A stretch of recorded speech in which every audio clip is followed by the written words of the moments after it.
All right, top of the morning, ladies and gentlemen. How you guys doing? It's your brother Bolo V&R. Today is Friday, March 14th, 2025. And we got a lot to talk about. So I am pretty much not going to waste any time. Not at all, to be honest with you. There's just too much for me to cover. And when you see me going live 1 o'clock in the morning, hey, you already know. I said, you already know, ladies and gentlemen, that I am swamped. Julian Roberts. Man, oh man. Whew. Yeah, we got to document all of this. I got to get my perspective. And yeah, man. This is an election year.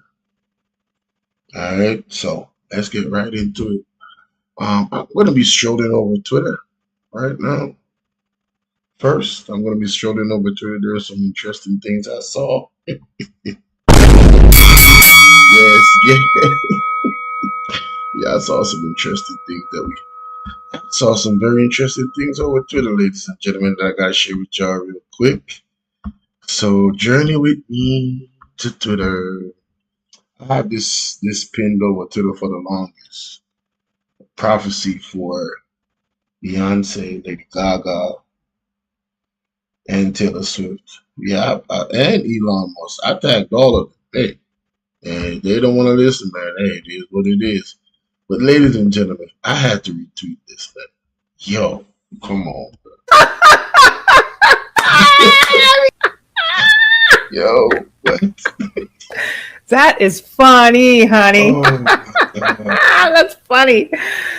Oh my God, that is funny. Oh, Jesus. Oh, no, no, no, no.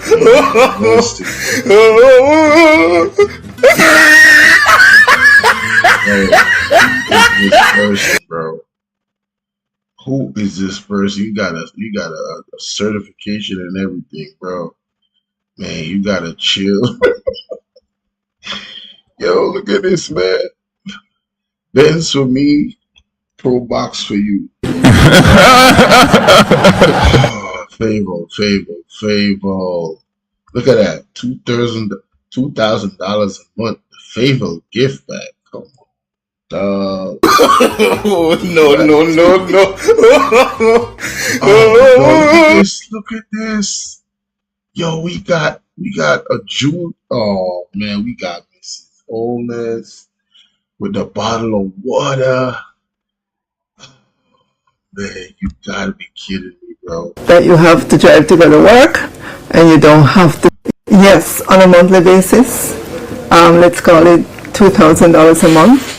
If you faithfully put away that $2,000 because it's something that you were not getting before, Yo, 3 years you'll have a tidy sum that you could put down on a car, a little Pro Box that you have to drive to go to work, and you don't have to stand up in the sun or think about rain to get a vehicle to drive. So yeah, $2,000 a month over 3 years. You think you can put out on a car with that? Yeah, a little Pro Box. A little 20-year Pro Box. Car.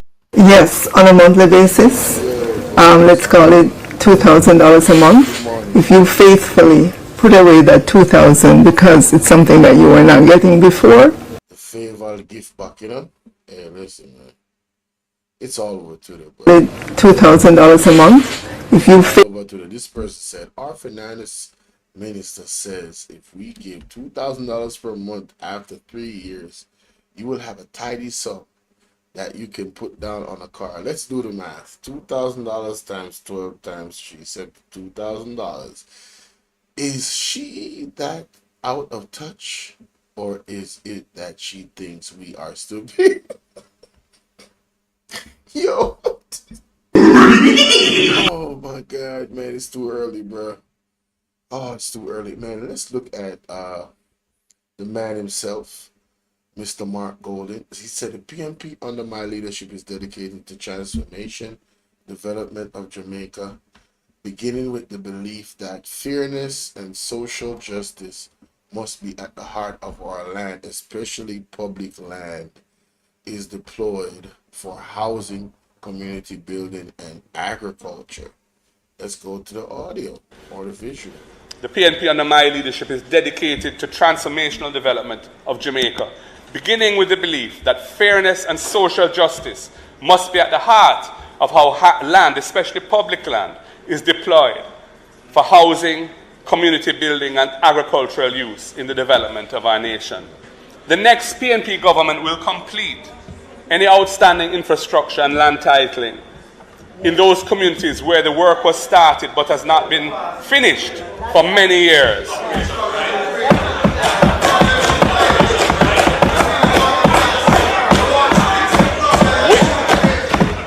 We will adopt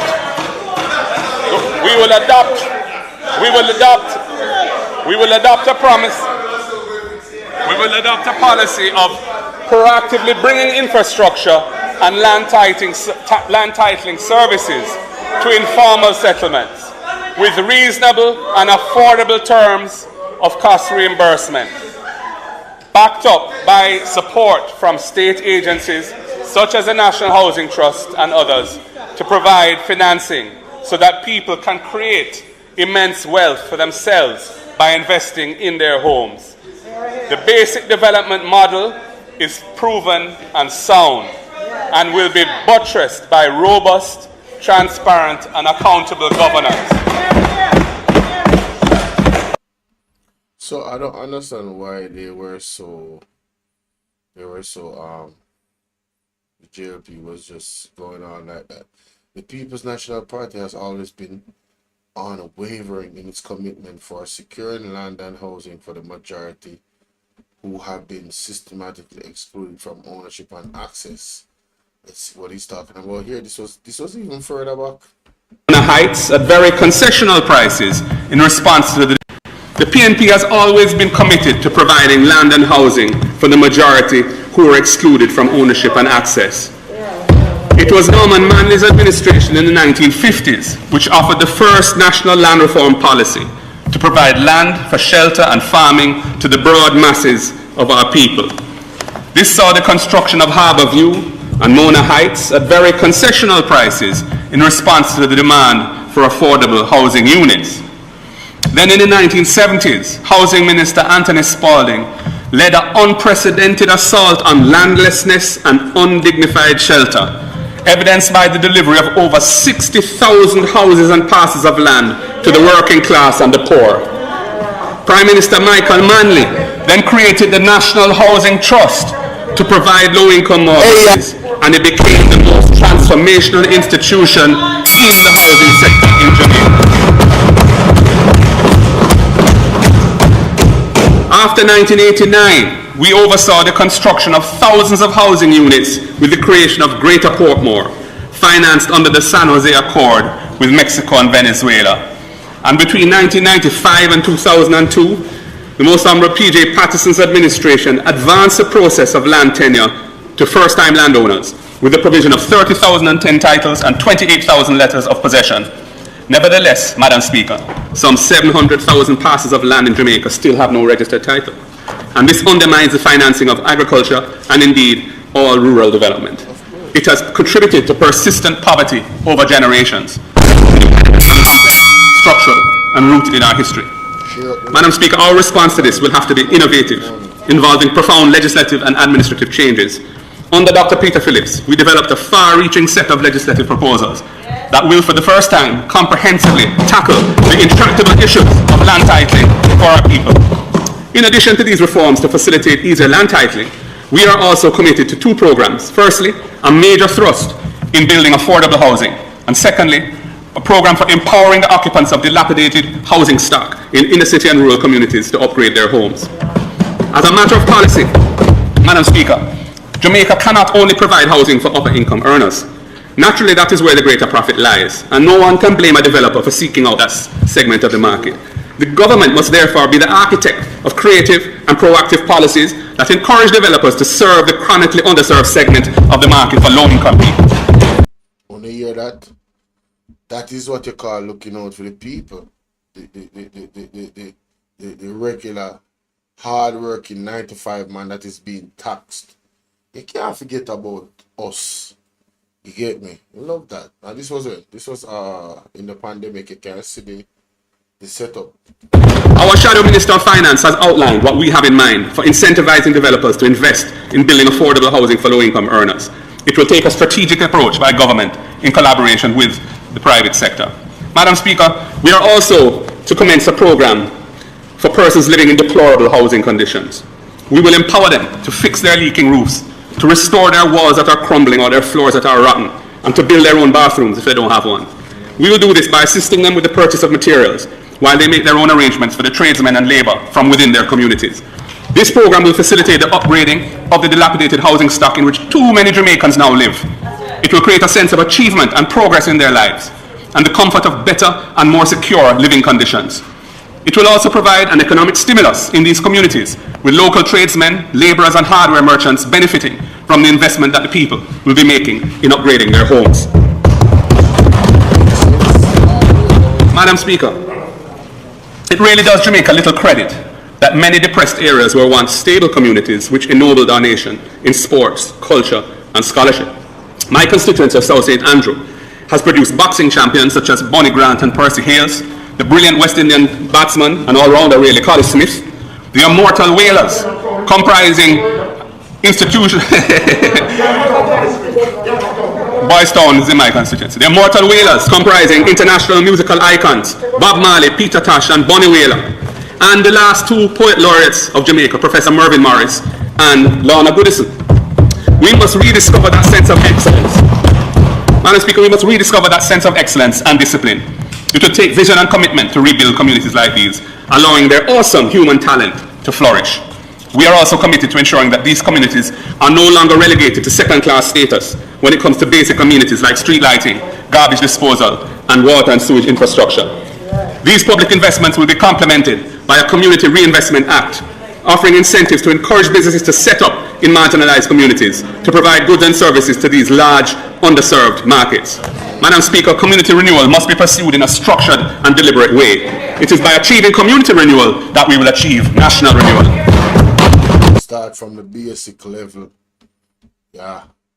Yes, it's a market you always look out for the smaller growth initiative under the slogan Aspire, a 6-pillar strategy that they claim will usher Jamaica into a new era of economic transformation. I would say it is 5 in 4 repackaged and rebranded. Wow. Remember, with 5 in 4, we had the big song and dance, we had the Economic Growth Council, but we just never got growth. The average growth was less than 2%, 1.25%. So we look forward. Well, I don't know that Aspire is going to be implemented because I believe Aspire going to expire before the time comes. November last. We need some milk. Shots fired, ladies and gentlemen.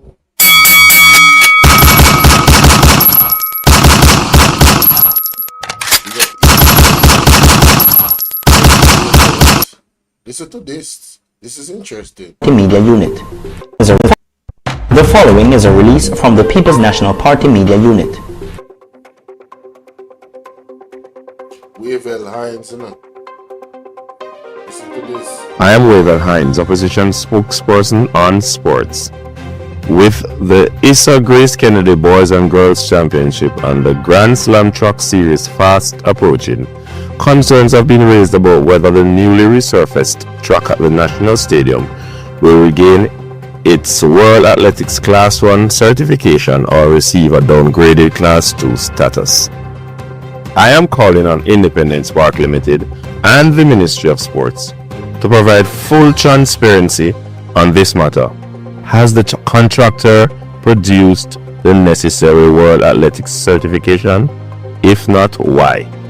And when will certification be finalized? We also need answers on the procurement process and payments made. Has due diligence been followed to ensure the track meets the highest international standards? And who is ultimately paying for this project? Jamaica is a global powerhouse in track and field. Our athletes deserve world-class facilities that meet international competition standards. Transparency, accountability must be upheld, to protect our reputation and ensure our athletes can continue to excel on the world stage. I urge the government to provide immediate clarity on this matter. Our athletes and the Jamaican people deserve nothing less. Visit our website at pnp.org.jm or check us out. So these are just some of the things that we don't see I don't see the mainstream media covering. I haven't seen it, you know, and I thought, man, listen, I need to check that out, you know what I'm saying? This right here. The unit. Hi everyone, this is Dr. Andre Horton, the PNP Shadow Minister for Science, Technology, Innovation and Entrepreneurship, and I'm calling for stronger protection for Jamaica's telecommunication infrastructure. This is a matter of national security, and my call comes in response to recent deliberate destruction of critical network infrastructure, which caused widespread internet outages on our major telecommunications networks.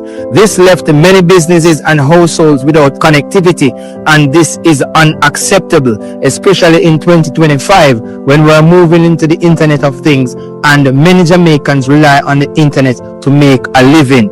The PNP strongly condemns this act, and we view this as a threat to national internet security. This incident highlights a dangerous vulnerability in our telecommunications infrastructure, and disruptions like these threatens economic activity and our overall productivity. It also erodes confidence in our ability to maintain strong internet and cable connectivity, and fundamentally solutions are imminent. I'm calling for one, greater government accountability on national broadband networks. The government announced that they are spending $237 million to upgrade our networks, and we haven't heard anything about this since the beginning of the year. Also, we want a special task force for telecommunication security, and we also want harsher penalties for those who thief and vandalize our cable network. Jamaica has a growing economy, and we require our connectivity in order for this to make things work. Have a wonderful afternoon and think about these things.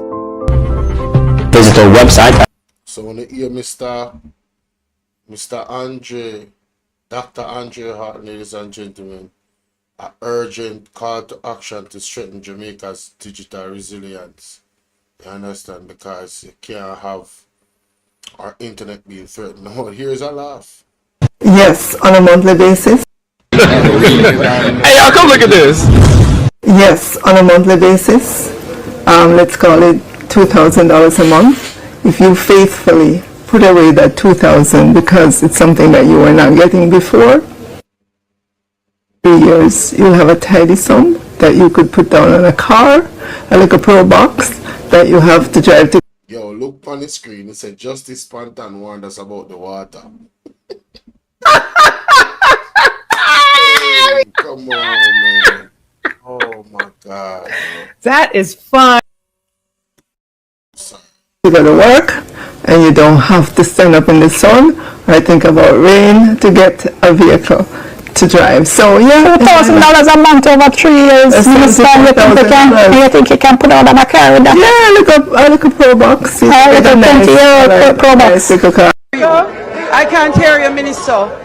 Minister, you may have another sip of water. You may have another sip of water, Minister.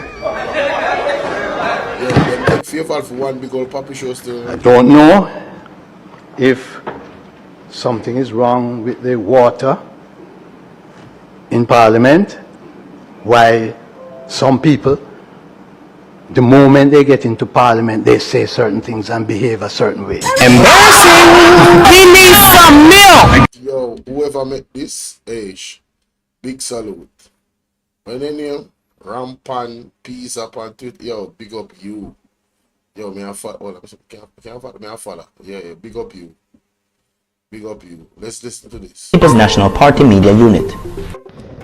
Tomato farmers in St. Elizabeth are in distress as they struggle with plummeting prices and limited market access, despite repeated assurances from the Ministry of Agriculture and RADA. Farmers followed the guidelines provided production data to RADA, and yet here we are in a crisis that could have been prevented. The ministry has claimed that RADA's marketing team is working to secure new markets and that cold storage facilities are in development. But these so-called solutions do nothing to address the immediate crisis. Why did RADA and the ministry wait until the damage was done instead of taking proactive steps to ensure stability in the sector? Farmers are being blamed for overproducing, but they have been completely transparent in their reporting. The cost of production is averaging $250,000 per acre, and with over 300 acres under cultivation, that's an investment of more than over $75 million in tomato farming right here in St. Elizabeth. And yet, while tomatoes are selling for as little as $20 per pound locally, in other parts of the country, the price is as high as $130 per pound. This is simply unacceptable. Farmers were encouraged to plant, so where is the support to ensure that they can sell their produce at a fair price? They were promised assistance with marketing and distribution, yet all they are hearing now is contact your RADA officer. This is simply not a solution. Farmers are struggling and RADA has failed to deliver on its promises. The Minister and Deputy Minister of Agriculture, both from right here in St. Elizabeth, must take responsibility and act decisively to prevent further losses. Farmers don't need more press releases. They simply need real solutions. I am calling for immediate action. RADA must move beyond empty promises and directly connect farmers with buyers. The ministry must implement an emergency purchasing and distribution program. Cold storage solutions must be fast-tracked, not just discussed. And RADA must overhaul its approach to market coordination to prevent future crises. Now, farmers are not looking for charity. They just simply want a fair chance to earn a living. The government must stop this cycle of neglect and take action now. Visit our website. No, people, I think that's a very important thing to understand what's going on. As I said, nothing has really changed with the farmers. Now, this picture, right? People, Damien Crawford, easy, you know. I found anti-Bawwl Pro Box. Yo, she not gonna outlive this, you know. Take his microphone. Yo, take your microphone here, man. What can go so? What can go so? What can go so? Bawwl, what you gonna do? I must show not talk about. You can buy this, of course. Can't pay down for this after 3 years, man. Yeah, man, them look a miniature piece, you know, it's then costly, you know. Anyway, moving right along. Oh my God, man, this is too much. No, this was disgusting. Mr. Speaker, I heard sotto voce a comment, so what? I'm going to tell you so. You know, sotto voce, because I was watching Andre Stevenson earlier. I was wondering who the hell he was talking about when he said sotto voce. And when I look it up, sotto voce means like something quietly said. So he's calling the person Mr. Sotto voce. Very brilliant and clever, Mr. Julian Robbins. Very brilliant and clever indeed.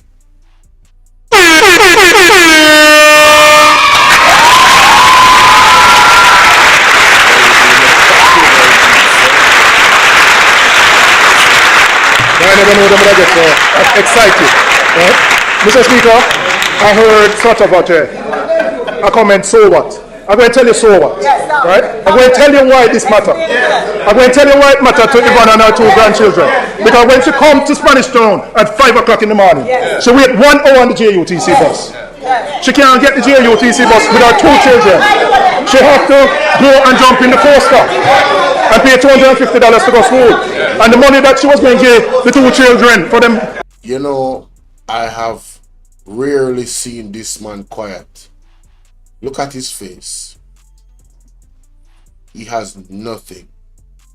No rebuttal, nothing. He doesn't have a lot of work to do as the Speaker of the House. He has to sit down and hear the cold, hard truth that they come, in my opinion, that he and his other colleagues that are Speakers of the House come in the Parliament every day to try and muzzle, quiet down, challenge, like they're in a debate with them. All of these things. But look at him. Embarrassing! We need some milk! And the money that she was going to give the two children for them lunch money, she have to spend on JUTC, and it take them and her 3 hours to get to school. So you impact our cost of living, you impact productivity in the country, and you impact the quality of life. So you can't say so what. You can't say so what. And you know why you can't say so what? Ball out! Whoa! We need help, Jesus. Jamaica need help. Shift the parliament. Shift the election. Shift everything. Remove them out there. Take out the cockroach. Take out the thief. Take out the criminal them. Take out the thief them. Take out the murderer them. Take out the gang leader them. Out of parliament. Take them out from Portland. Look at these people, ladies and gentlemen. What is funny? Because the people who use JUTC are the most marginalized in our society, from the lowest socioeconomic groupings. So when you allow JUTC to run down like that, when you allow it to run down like that, right, where you're operating at 30% of the capacity. Very interesting. Anyway, apparently the St. Catherine Municipal Corporation reject bill to make Portmore Jamaica's 15th parish. I didn't see this article, so I don't know. I gotta use my phone. Anyway, let me go to the next thing in the meantime, because I don't want to waste any time. Like I said, I got a lot to cover. Hey, we be going into the morning. Where was I? Oh yeah, Lionel Messi.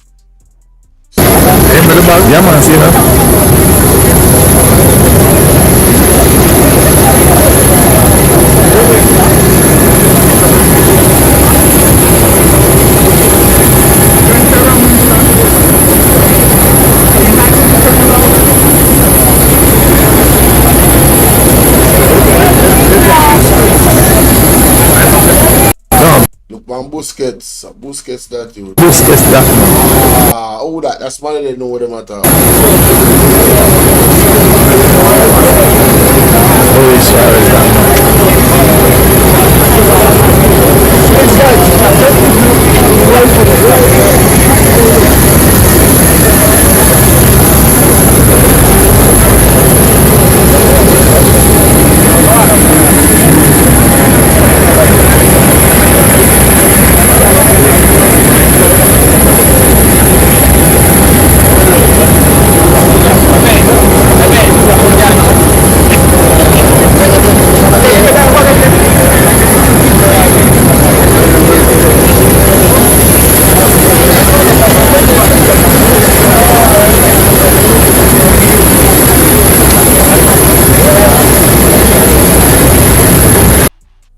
Enough of that. Alright, ladies and gentlemen, and big up PM Matt if you are stance with the Cuban health professionals then. And let me speak on that real quick. Everybody knows to Trump on my boy, but guess what? Trump do what him feel like is best for him people, and we can't wrong him for that. I know what the people they want. USA has always haven't had a good relationship with Cuba, and this is why Siaga was here. Ladies and gentlemen, lest we forget, it was because the CIA got was active in here, and Siaga was an integral part of that. There's a lot of documentation that has come out. After a while, them free the classified files. So we know that they moved heaven and earth. Lives were lost just to keep Cuba out of Jamaica and us having a good time with them. So, those things from the past, you should learn from it. I would love to hear what Andrew Holness has to say about that, but he has been quiet so far. I don't know of him. I'm not aware of him making any statements in regards to what Trump said. But look at this. This is ridiculous, though. Let's look at it. I'll do it. I'm going to stop them. We catch anybody doing it because they're harming a great American company. I've stuck up for the NFL. I've stuck up for a lot of American companies and other companies, but American companies. I did a very big favor for the NFL. I do favors for all. When you heard an American company, especially a company like this, supplies so many jobs that others are unable to do, when you do that, those people are going to go through a big problem when we catch them. Yeah, it's quite literally terrorism. Here are some of the things they're doing because they don't like Elon's politics. Here's an example of charging stations. This dealership was shot up, graffitiing new vehicles, burning new vehicles. Not to mention, they're also graffitiing random people's cars who have Teslas. Now here's the definition. Terrorism is the use of violence to achieve a political goal by creating fear in a population. It can involve threats or actual violence against people or property. Domestic means at home, foreign means abroad. There are people in this country that are domestically trying to influence politics, right, through threats and violence. These people are quite literally domestic terrorists, and they should be treated as such. I think the FBI should get involved and take it seriously. I will be hoping to see Kash Patel and the FBI step in and start taking this seriously because it's getting out of hand. But it's great to see Trump out in public supporting Elon. He deserves every ounce of it. Some say they should be labeled. I just wanted to play that because, when I tell you the people that voted for Trump, this is how they think. And a lot of people don't want to hear this, but this is how they think. You think they're not supporting Trump and what he's doing? Well, think again. But anyway, let me read this article about what's going on with the Portmore. It says here, during a general council meeting today, chairman of the Municipal Corporation, Norman Scott, put the matter to a vote. All 20 People's National Party councillors voted to reject the bill, while 17 of the Jamaica Labour Party councillors supported it. The vote is meant to register the discontent of the municipal corporation to the move to establish Portmore as a parish. PNP councillors have consistently argued that the decision should be made through a referendum, allowing the residents of Portmore to determine whether they want their municipality to become Jamaica's 15th parish. Once the bill becomes law, the political dynamic of the St. Catherine Municipal Corporation will shift in favor of the JLP, which will assume leadership with 17 councillors compared to the People's National Party 12.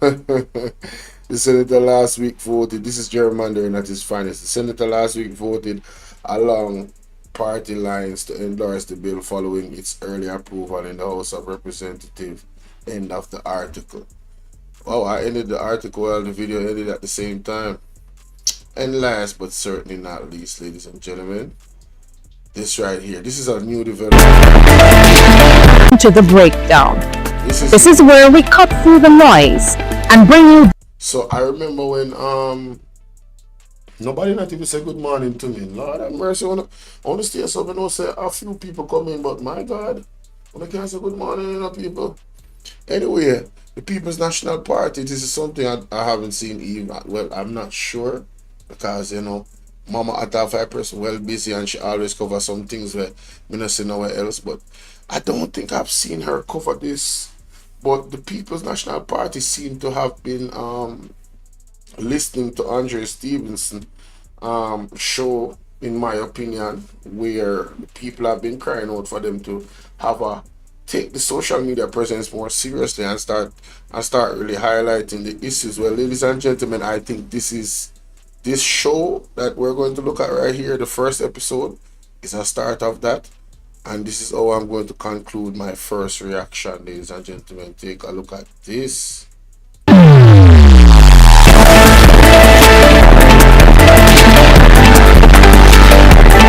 Hello, Jamaica. Welcome to The Breakdown.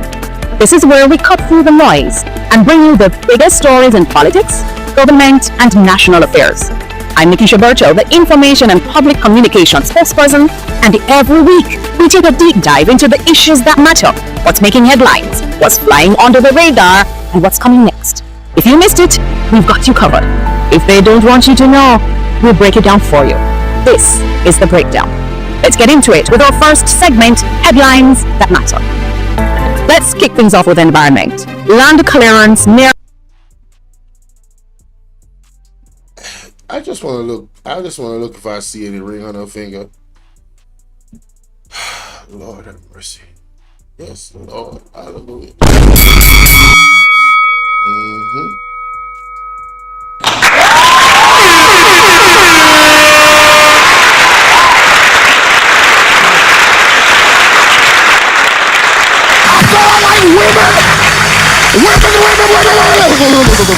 I said women. I said I like women. I said women. Enough about me. Let's continue. Fort Rocky in Palisados, Port Royal, which is a protected area. On March 7, the Jamaica Environment Trust made the following tweet. Land clearance near Fort Rocky in the Palisados, Port Royal protected area, despite clear rules against it. Now that the damage is done, what's next? Who will be responsible? The Jet posted a follow-up tweet that said, Fort Rocky falls within Conservation Zone B of the PPRPA. In this zone, the removal of disturbance of sand, dunes, rock, flora, and fauna is explicitly prohibited. Who gave permission for this? And of course, they tagged NEPA, Matthew Samuda, the Jamaica National Heritage Trust, and Babsy Grange, our Minister of Culture. Diana McCauley also tweeted, "This is absolutely horrendous. Declaring a protected area means nothing in Jamaica." Again, Matthew Samuda, Andrew Holness, and NEPA were tagged to these tweets. Entertainer Swagger Benz got into the action. He tweeted, "I am an entertainer, but I don't support this move. This is not an ideal location for an entertainment complex. Little to no thought was put into this decision, if you ask me, without bias," end quote. There was One big up Swagger Benz and all that people who are vocal upon this issue, because this is an issue. I mean, Babsy Grange, we don't know. All the people involved. Andrew Holness, NEPA, me don't even trust one, but in the day the officer and Prime Minister too. Lord have mercy, people ball out here. But just ball out because we're just tired. Hi, we need your divine intervention. We're tired of the labor right. We're tired of the green people. We are so far. We can't take it no more. We need this. We need it. Help. Help. Jesus Christ of Nazareth. Psalm 46. God is our refuge and strength, is a liberator. Also a press release from our spokesperson on environment and ecological heritage, Senator Sophia Fraser-Binns, where she raised concerns about what she described as the unregulated development and destruction of mangroves at Fort Rocky. So nothing is sacred in Jamaica. Our environment is for sale. The Prime Minister and the Minister with responsibility for the environment may say one thing when they are at COP, but when it comes to the preservation of our environment, they are willing to do whatever to ensure that their agenda is advanced. At what expense? They are total sellouts, ladies and gentlemen. Embarrassing. We need some milk. Ball out. We need help, Jesus. Jamaica need help. Shift the parliament. Shift the election. Shift everything. Remove them all there. Of our environment.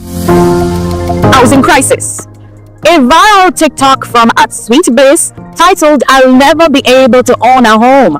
This TikTok saw many young professionals sharing comments on home ownership in Jamaica. Let's take a look. As a young professional, I can honestly say I don't think I'll be able to achieve my dreams working in this country. Why homes are so expensive? The money now make, and the price. Don't get me started on the price of these homes. It is ridiculous. Now, imagine me run, go draw my NHT points, get the $7 million. What they can do? It can do nothing. Yo. Even if me join up with somebody else that still cannot buy a decent livable space in a like Kingston or the St. Catherine area, like it don't make no sense. So under the Andrew Holness government, people, these are pertinent issues that is plaguing. This is a young woman. You can see she not in this selling of herself. And how much can you sell yourself? Figure how much time you gonna sell yourself if you buy one house? And what kind of ways are you gonna be degraded? Because I have some people out there go to the extra mile of just doing the wrong things to forget what them think is the result what they want, you know. But doing the wrong thing never give you the result what you want. I understand you have to do the right thing to get the right results. I understand. So this young lady obviously want to work hard and build, and she even go as far as to say if you even link with somebody. And listen, hey, just on a personal note, I'm there. I understand. I've understand for quite some time now. I have my brothers and my sister. You get me? And we've been having that discussion. Like, it's ridiculous, yo. It really is ridiculous in Jamaica. It really is ridiculous. NHT used to be, and I mean a distant used to be, where you could say, all right, boom, you're gonna do this, and you know what I mean, take out a loan and whatever. But no, man, it's sad, man. It really is. and the NHD has lost its way. They were supposed to be an entity that would make home ownership easier for the average Jamaican. But while the government bilks the National Housing Trust of $10 billion annually, Jamaicans can't afford the houses that have been priced for them at $40 million. No, ladies and gentlemen, you don't have to think about that though. What are we going to do? They are, listen, it's literally happening under the Jamaica Labour Party. They are pushing out the poor people out of the country. If you cannot own land in your own country and own a home after several years of working, how in God's green earth are you going to be? So you're becoming a subservient slave, right? You're becoming a subservient slave, literally working these jobs that are not paying you so you can earn, you can have a certain type of lifestyle. Meanwhile, these people in government have given themselves a 200 to 300% increase on their money and living lavishly and keeping parties and catering for millions of dollars and inviting their friends in the entertainment industry, the media, and Joelness.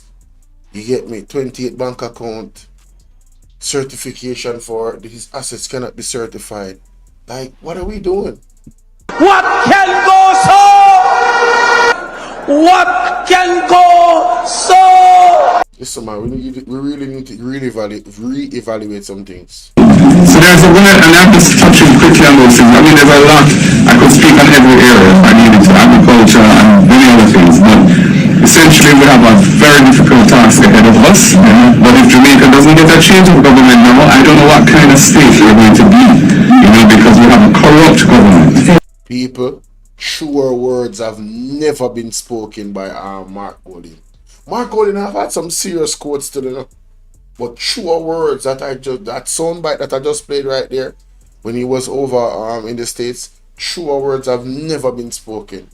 For a one-bedroom apartment, can you afford a home in Jamaica? The health crisis in Jamaica. The government has failed to protect patients from rising health costs. Cancer patients in particular are facing massive private service costs as CT scan machines at the Cornwall Regional Hospital awaits reserve power source. According to the Jamaica Gleaner, already physically weakened cancer patients at the Cornwall Regional Hospital are also dealing with the emotional and financial strains of finding several $100,000 for private CT scans and other tests while awaiting access to state-owned machines to be available to them The CT scan machines are waiting on the Jamaica Labour Party government to find the backup batteries to make the new machines work after waiting for over a year.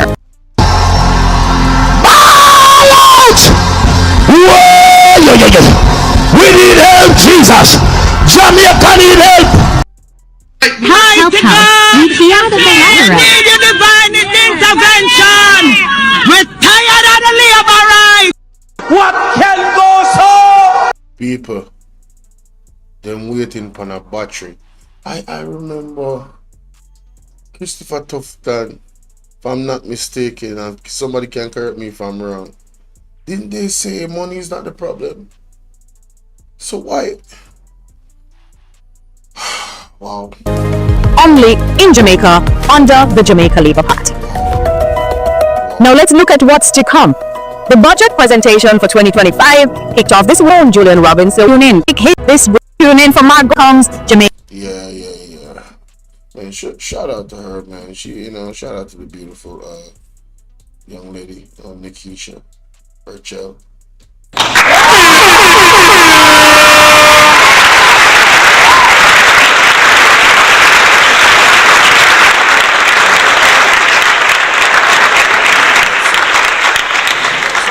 Show on Twitter. Yes, I think I covered everything. Yeah, that's the last thing I wanted to show. So we covered a lot of issues, man. We had some fun too. I ain't even gonna cap. Yeah, this right here is forever etched in my mind. Damian Crawford, man. Come on, bro. Let me save this picture, man. This is a classic right here. Favor, what are we doing? Come on, Fav. This ain't right, Favor. You gotta chill.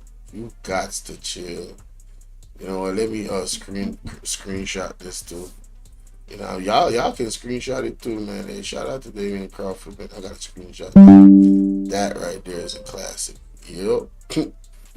Anywho, let's get to that. Oh, remember. Hey y'all, please remember to hit the like button. I know y'all come in sometimes and y'all forget, but the main thing, man, y'all gotta hit the like button, man, and share the live stream. Come on now, stop playing. Support. The like button is free, eh? Alright. No, that intro was longer than I thought it would be, so damn, 45 minutes? Sheesh. So let's get to the definite nitty gritty of what we here for, man, because the brother went in, ladies and gentlemen, and I gotta break down all of this. I gotta go through all of this. I got to go through all of this. Ladies and gentlemen, I want you guys to give Mr. Julian Robinson a round of applause.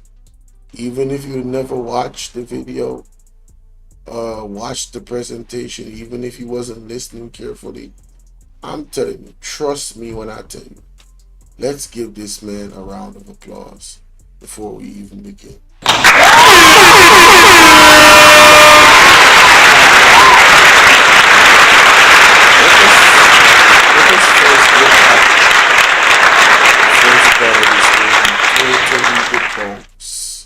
All the lies, all the narratives, the historical lies that has been told by the Jamaica Labour Party about so many things. And without any further ado, let's go. Mr. Speaker,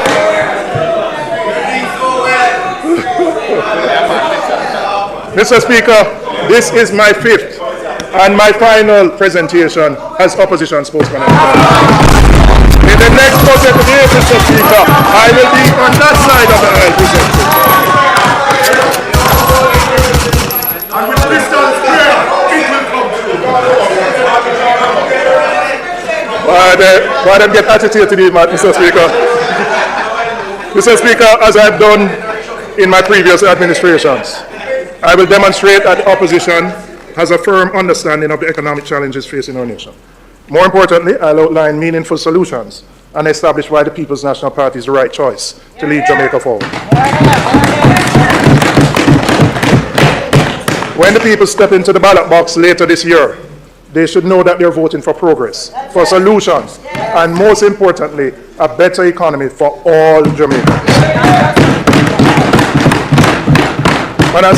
Mr. Speaker, before I continue, I want to acknowledge the Minister of Finance, we share a number of borders, and acknowledge her because she's the first female to serve in this capacity and to close a budget debate. So I want to acknowledge the Minister of Finance. Very impressive. And I believe this is a testament to the advances that women continue to make in representational politics. Mr. Speaker, the context in which we are having this debate is one defined by the Holness administration's nearly decade-long tenure and the undeniable fact that 14 of the last 18 years, the Jamaica Labour Party has been in charge of the government. This is the government's 10th budget, the third Minister of Finance. They are in their second innings, and in the second innings, you're coming to the end of the game.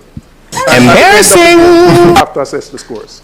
And Mr. Speaker, I intend to assess the scores today. Over the past 9 years, we have witnessed a continuation of policies that have done little to lift Jamaica out of the low wage, low tech, low productivity, and ultimately low growth economic model.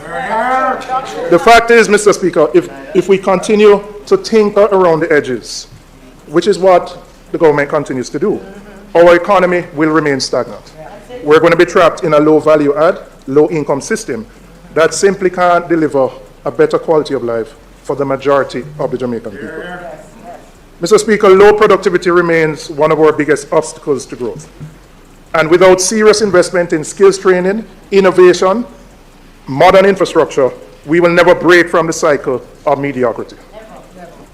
Mr. Speaker, Tuesday's budget presentation from the Minister was more of that approach that has left Jamaica stuck in low growth but high hardship. We heard no serious coordinated strategy to grow the economy. No aggressive push to improve productivity. Mr. Speaker, what we heard was more tinkering around the edges. Mr. Speaker, the government is out of ideas and out of time.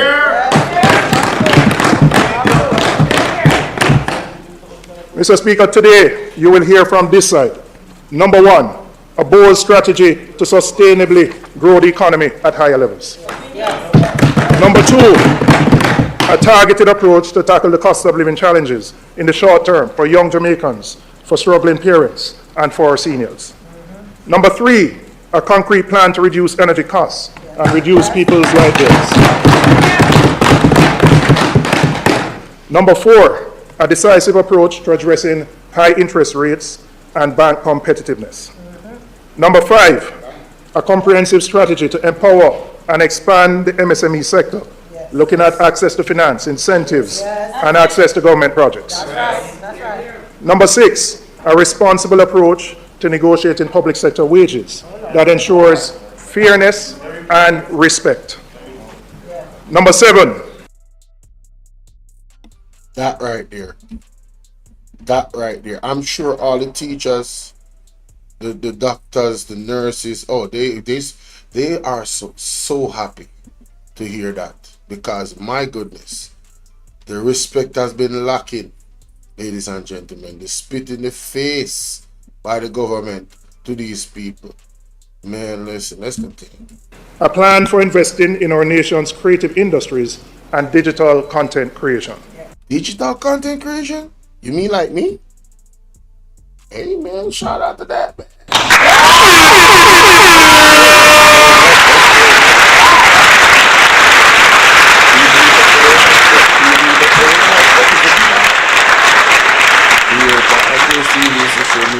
I pointed out earlier, but damn, I never, like, you know what I mean? It's kind of different when you hear him say it, you know what I mean? And number eight, a plan for education, probably the most important, right? One which gives priority to access, equity, and quality to equip our people with the skills needed for a modern economy. Amen. Mr. Speaker, we're not here to tinker at the edges. We're here to lead with real solutions that put the Jamaican people first.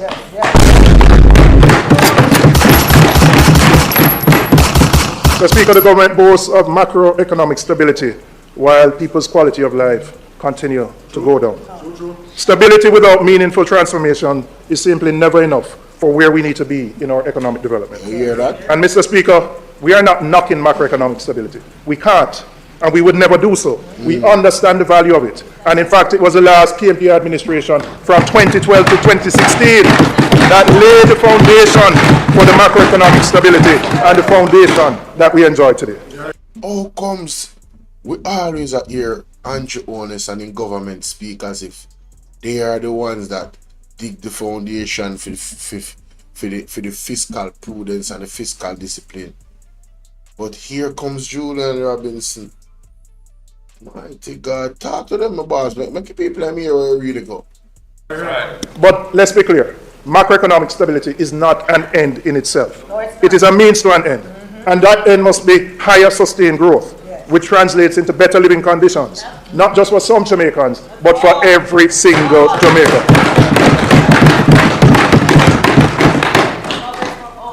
What we have seen with this government is an economy which remains structurally weak, with struggling industries and over-reliant on imports, with no real strategy for industrial expansion, export-driven growth, and the creation of high-value jobs. Mr. Speaker, if we continue with these short-term measures, the people may feel good only for today, but our long-term future will never be secured. It is time to secure our long-term future of higher growth. Play that back. That deserve a playback. Mr. Speaker, if we continue with these short-term measures, the people may feel good only for today, but our long-term future will never be secured. It is time to secure our long-term future of higher growth, higher wages, and a better quality society for all Jamaicans. That's a key part. The key part about that is for all Jamaicans, not just a few, not the higher class, and I'm not throwing, listen, you know the names of the big, if you don't know the names of the big people and the PSOJs and all of them people that link with them one end and all of them are friends, and most of them are Caucasian or white or some other different nationality, you know what I mean, from out of Europe, yeah, them people they alone of it are grow and everything. No, we want the disenfranchised to be included in the growth. The more you grow the disenfranchised, actually the better the economy, you know. The one that is considered the one that makes the least, if they're making a pretty good tidy sum of money a week time or every 2 weeks, yeah, them can take them on and make fashion, trust me. Them can build a mansion in a few. They're very, very hard working people. Them just need to see. They need to get some help from the government. Thank God for God. Because we know say God are going to do the right thing through these people. The government has demonstrated by their tinkering that they don't understand the long-term assignment that is required to transform the Jamaican economy. And I've said it before and I'll say it again. The economy needs a transformative vision and creative leadership, not just some piecemeal strategies. Mr. Speaker, before I go into my growth strategies, I want to clear up what I would consider some misconception about government borrowing. There's been this narrative that the government doesn't need to borrow money or has not borrowed money, that somehow the government is funding all its programs from tax revenues. But let me just set the record straight, Mr. Speaker. For the upcoming fiscal year, the government plans to borrow $158 billion to help finance the budget. What? Yeah. Okay, let me hear a point. Point of order. That, Mr. Speaker, the member is making it, is misleading the House. It was in my speech. He is misleading the House. He's misleading the House. Ladies and gentlemen, what you're witnessing here is a follow fashion. I won't say the last part, but we've seen this many times in the House where the individuals get up and, oh, the speaker is misleading the House, and they don't have a point of order. They just want to get up and interrupt the person and not have a point of order. And in this case, this is what is happening here. She doesn't have a point of order, and she also did not allow him to finish, so she doesn't understand what he's actually saying, and it's embarrassing. Embarrassing! We need some milk! And I'm sorry, but you need to shut up! Can we just keep a little bit quiet so that we will hear the minister make the point of order, please? The member is misleading the House. He's standing up to say the government is pretending that they are not. That is a point that, look, I stood up in this House and I told the Parliament and the Jamaican people how much debt is coming due in this coming fiscal year, how much of it we expected to finance, and what was the gap in there that would be provided for with our own resources. So don't stand up. This is pitiful still, you know. Favour is just standing up for herself, and nobody in the JLP I can see is really, you know, standing with her. Normally you would hear the deck start knocking after that, right? So Mr. Speaker, let us see. For him to be insinuating that you know, we didn't put forward that information is misleading the House. Look, yo, is it just me or Mr. Speaker, you ever hear the saying, the wicked fleeth where no man pursueth? The wicked fleeth where no man pursueth. What can go so? What can go so? Yo, he just called her wicked. The wicked fleeth where no man pursueth. Nobody is attacking you, Favo.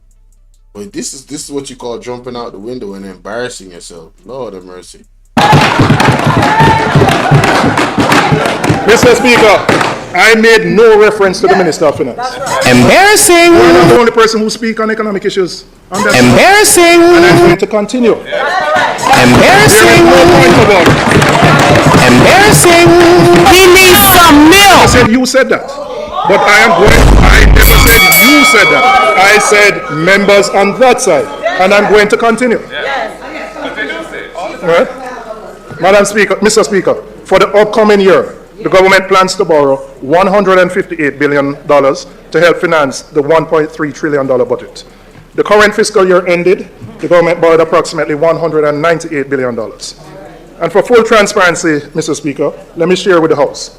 The total public debt stock is estimated to reach $2.2 trillion at the end of fiscal year 25-26. By the end of fiscal year 28-29, the government projects that it will rise to 2.34 trillion. Now, hear me. Yes. I didn't say you said it, but other people have been saying that we don't need to borrow. And that we've been using our own resources to fund everything. Right? And it is inaccurate. And that is why I'm clarifying it. Ladies and gentlemen, where's the lie? How many of us have heard, and just type remember, how many of us remember hearing Andrew Ones and other members of the Jamaica Labour Party, especially the ones that are the mouthpieces of the party that speak out in the media, boast about this fiscal discipline? They pretend as if they're not borrowing money and they're not getting loans, but that is a lie. You hear much trillions of dollars them say them projected to borrow? Come on, ladies and gentlemen. Come on, ladies and gentlemen. All my labor rights. The tough-head people ever go and say them don't want to hear the truth.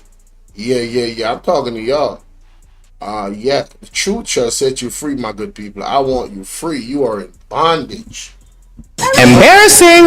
We need some milk!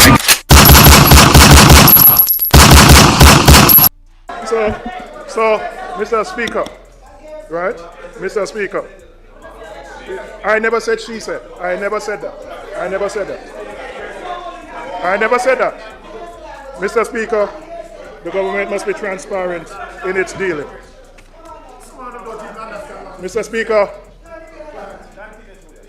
Mr. Speaker, on Tuesday now, and I am addressing the minister now, right? The minister said that there are some people who have been riling up Jamaicans to demand that the NIR is being used to deal with, that they must use the NIR to deal with current issues. So, Minister, I want to know who said that. And like the Prime Minister, when he was asked about illicit enrichment, I asked far and wide on this side. And I can't find either anybody on this side. And I have also gone to Google and AI to say which Jamaican is saying we must use the NIR to deal with current issues.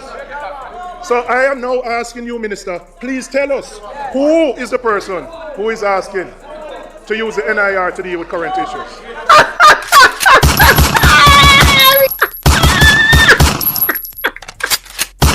That is funny, honey. Embarrassing. We need some milk. Current issues. So I am now asking you, Minister, please tell us who is the person who is asking to use the NIR to deal with current issues. Mr. Speaker, the minister created a straw man to knock it down. But Minister, straw man. Yo, only look at Juliet on this. You know what Juliet on this? Juliet Cuthbert. Yo, she got a strong neck. Like, sheesh. Yo, look at her neck. She's still lifting weights. Yeah. Yes, sir. She got a strong yes. So, Mr. Speaker, you know, on my way here from last night, my constituents have been inundating me. From last night to today, they have asked me to say to you, to ask you, Minister, from last night to today, they want to know where they can get the Pro Box that costs $2,000 per.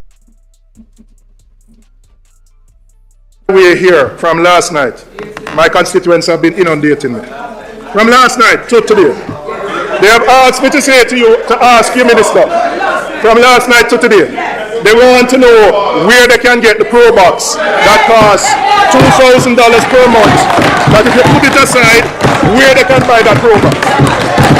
Because they say they want that Pro Box. That when you put aside $2,000 a month for 3 months, you can pay down on that Pro Box. So they've asked me to ask you because they are ready to buy that Pro Box. So I want to ask the Minister, please tell me where that Pro Box is. Pro Box on sale over here, so look further, look no further. You understand? You can start the bidding. The Cash App is available. The PayPal is available, ladies and gentlemen. I will send this via email.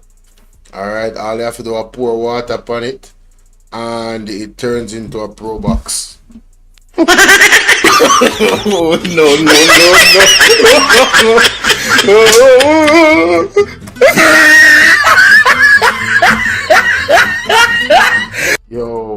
Yo, look at Favor Williams' face, bro. Oh, this is priceless. Just look at her face right here. Where they can buy that. Look at her face. Even she knows. Listen, you gotta take this L, Fav. You should resign for real. I ain't even gonna cap. You're embarrassing yourself, your family, the entire Jamaica. Not to mention the Jamaica Labour Party. I put them last. You're embarrassing yourself. You're embarrassing Jamaica. You're embarrassing your family. This ain't it. Oh, just resign, man. Bow out gracefully. It is not gonna get better from here. You guys really don't have a lot of time in office anyway. Thus said the Lord. So hey, I'd leave. Trust me, I would leave. I would take away myself. Hey, pray about it. You know what I'm saying? Ask God to guide you, because I already said something about being 70 Adventist. Yeah. Pray about it, Favor. Because they say they want that Pro Box. That when you put aside $2,000 a month for 3 months, you can pay down on that Pro Box.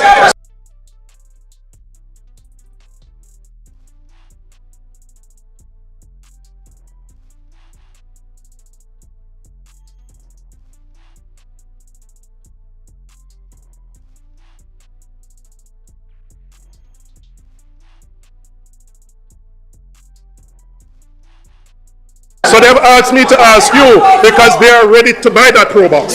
So I want to ask the minister, please tell me where that Pro Box is.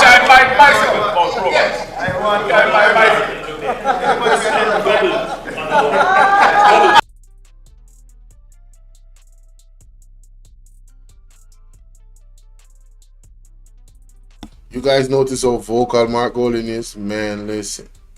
But yeah, man, we trying to get this Pro Box sold, y'all. So yeah, the Cash App is pinned. You know what I'm saying? DH7220. We got the Zelle. We got the Zelle information pinned as well, and we got the PayPal link, and we got the name. Everything is right there pinned, ladies and gentlemen. Come on now. Get your bids in for the Pro Box. Get your bids in for the Pro Box. All right. Like I said, all you gotta do is pour water on it, and then hey, you know what I'm saying? Turns into a goddamn car, a Pro Box for real. Then you could drive it, and then just don't drive after 12 like in the story. You know what? Let me stop. I'm sorry. No. I'm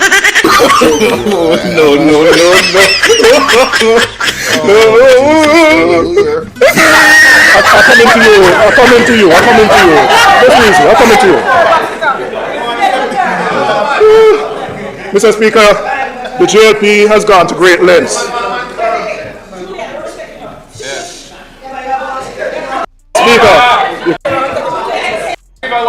Speaker, when I invited my wife, I told her that they would be on good behavior. JLP has gone to great lengths to downplay and deny the PNP's critical role in achieving macroeconomic stability that the country enjoys. Listen to this. They would have us believe that they single-handedly fixed the economy, as if history started in 2016. And I must tell you, when I listened to the history lesson on Tuesday, I noticed that it stopped at 2002. It stopped at 2002. It didn't go beyond 2002. Right?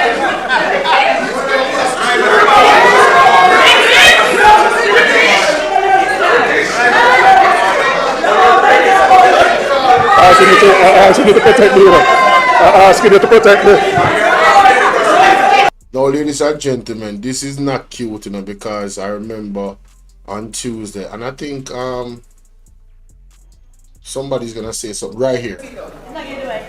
Madam, are you rising on a point of order? Yes. Please get to your point of order. You hear him? Please get to your point of order. I really don't like this dude, man. I really don't like this dude. He's just unfair, and he's full of shit. I'm sorry, this dude is one of the worst House speakers, man. I'm like,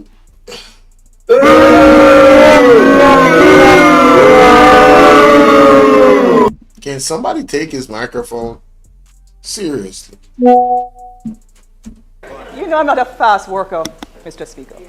But what I'm saying is on Tuesday, the Madam Speaker set a protocol in this House where there would have been no interruptions from either side. And what you are not doing is implementing it.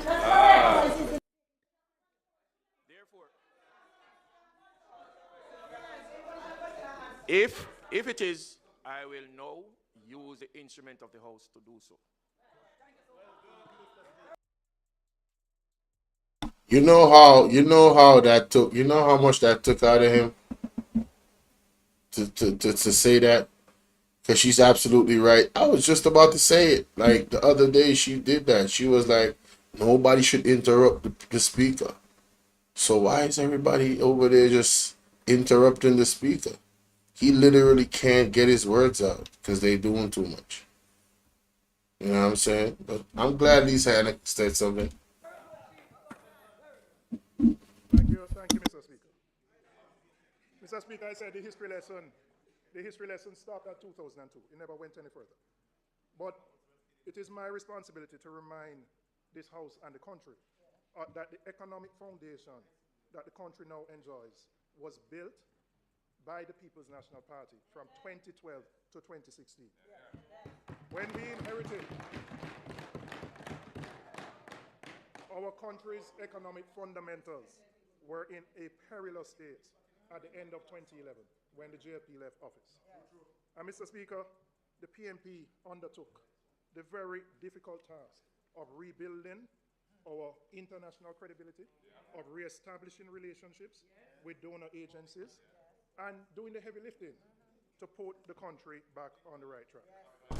So the macroeconomic fundamentals that are bearing fruit, now that returns on the structural and tax reforms which were implemented have led to higher revenues. And Mr. Speaker, it is because of those tax reforms that we implemented which led to efficiencies in tax collections, which have seen tax collection increase over a significant period of time, and higher revenues for the government. So, Mr. Speaker, they can't claim paternity for fixing the economy. And if they try to clear paternity, we would call it a jacket. Yo! No, sir. All lies will be exposed. That's all. And anyone who takes that the wrong way, know why they take it the wrong way. Andrew, government are try to claim an economical jacket. No, sir. Not their picnic. So, Mr. Speaker, they can't claim paternity for fixing the economy. And if they try to clear paternity, we would call it a jacket. We would call it a jacket. If you did the DNA would say, I know for them picnic. A BMP picnic. We need help, Jesus. Speaker, we recall the years where the economy experienced 14 consecutive quarters of negative growth from 2007 to 10, only to achieve a mere 1.5% in 2011. So I was just surprised that the history lesson didn't go that far on Tuesday. It conveniently stopped. The economic situation from 2007 to 2011 could just be described as dire, notwithstanding the fact that we had a global financial crisis. We did. But notwithstanding that. And yes, the government implemented fiscal responsibility framework and they rolled out a JDX program, which the IMF had required us to do. But Mr. Speaker, even with those, it did not solve the problem. The JLP abandoned and effectively ended the 27-month standby agreement that the country had. And let me just explain. Abandoned, not just failed a test, didn't take a test, just abandoned. And don't take my word for it. Let me quote Trevor Elaine, the then IMF mission chief to Jamaica, who captured the severity of this period in an interview. And I quote, the JLP-led government, did it without consulting us. That's when I knew the program was in trouble. What can go so? What can go so? Help. We see out of the ladder. We need your divine intervention. We're tired of the labor rights. We're tired of the green people. Captured the severity of this period in an interview. And I quote, the JLP-led government, did it without consulting us. And I quote, the JLP-led government did it without consulting us. And I quote, the JLP-led government did it without consulting us. Embarrassing. He needs some milk. People, them just abandon the program after they have an agreement with the IMF. This was what Mystic Sensation was talking about. This is what Wayne Lonesome been talk about. This is what all of the comrade them aromatic did talk about. Listen, I never know the intricacies of this. The IMF said what? Oh, there's more. Wait a minute. Let's continue. That's when I knew the program was in trouble. Mr. Speaker, as my friend Horace Daly would say, not even a WhatsApp or a text message they sent to the IMF. Abandoned the program. The collapse of the IMF program under the JLP's watch not only strained relations with the fund, but affected funding from other multilateral organizations. Following the IMF's decision, the World Bank, the IDB, and the EU withheld support. Mr. Speaker, the international financial community had turned its back on Jamaica. By 2012, late 2011, we were on the precipice of economic collapse. We didn't have access to the international financial markets. Public debt had soared to 134% of GDP. Our very survival as a nation was at stake. And I just want to share with you some statistics. The fiscal deficit at the end of 2011-12 was 6.2% of GDP. Inflation was at 7.3% by the end of 2011-12. And this is according to the government's fiscal policy paper. The Jamaican people, yearning for change, entrusted the responsibility of the country to the People's National Party. And in that period, we managed to negotiate a new IMF agreement with the support of our international allies, which provided a financial lifeline for Jamaica. But make no mistake, it was a painful negotiation. The IMF felt that we had to be taught a lesson because the level of trust had broke down. Dr. Peter Phillips, who could be considered the father of that fiscal transformation, in an article written in the Financial Times, said, "My first few weeks were spent in a dialogue of the deaf. There was a view that it would take a complete collapse to force Jamaica to change. My job was to convince the IMF that we were serious this time, but there was a big trust deficit. We were making no progress on our own in negotiating a deal with the IMF. The JLP had left a bitter taste in their mouth."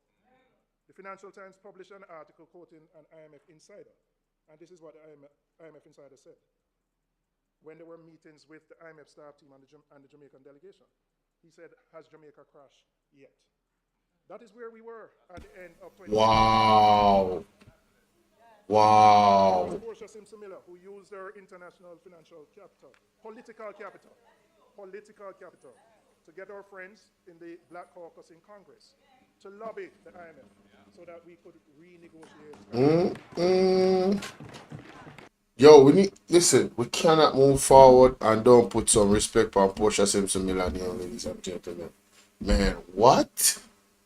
Man, yo, this is crazy.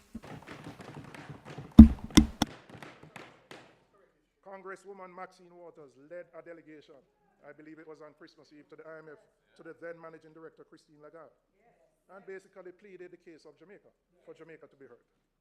And, Mr. Speaker, we had to undertake very difficult reforms. Some of those measures were painful. They involved raising taxes because we had to run a large fiscal surplus. But it was the passing of these tests, our adherence to fiscal discipline, and our efforts in reducing the debt that has handed the Labour Party the economy that they now enjoy.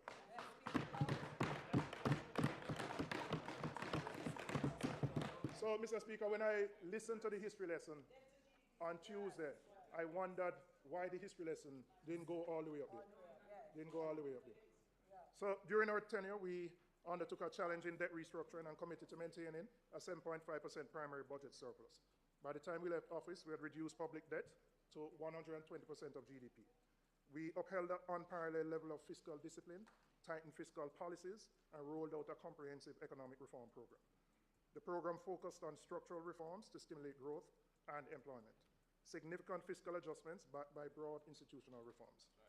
By 2015, the country, Jamaica, the government under the PNP, had raised $2 billion in the international financial markets at low interest rates. A third of those funds were used to buy back outstanding debt, including a portion of the Petrocarib debt from Venezuela. And that transaction, that single transaction,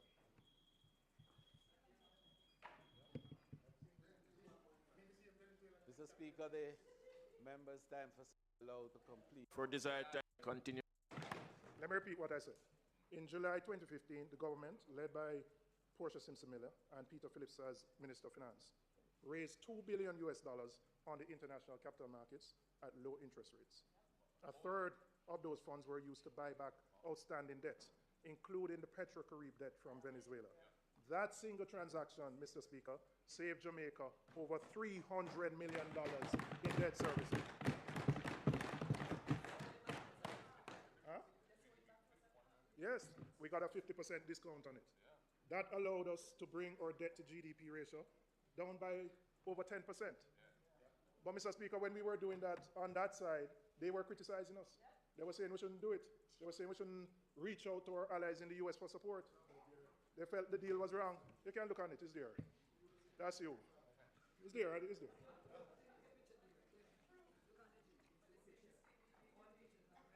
Mr. Speaker, we also enhanced fiscal rules to guarantee prudent fiscal management.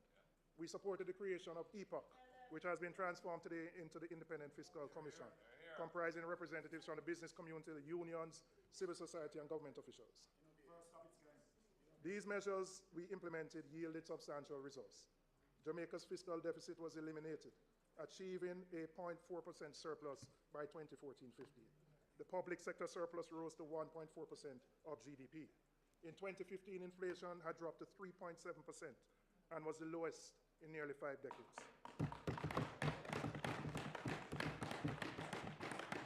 During that period, our economic progress did not go unnoticed. Standard & Poor's and Moody's raised Jamaica's debt credit rating in 2015, and Fitch followed suit in early 2016.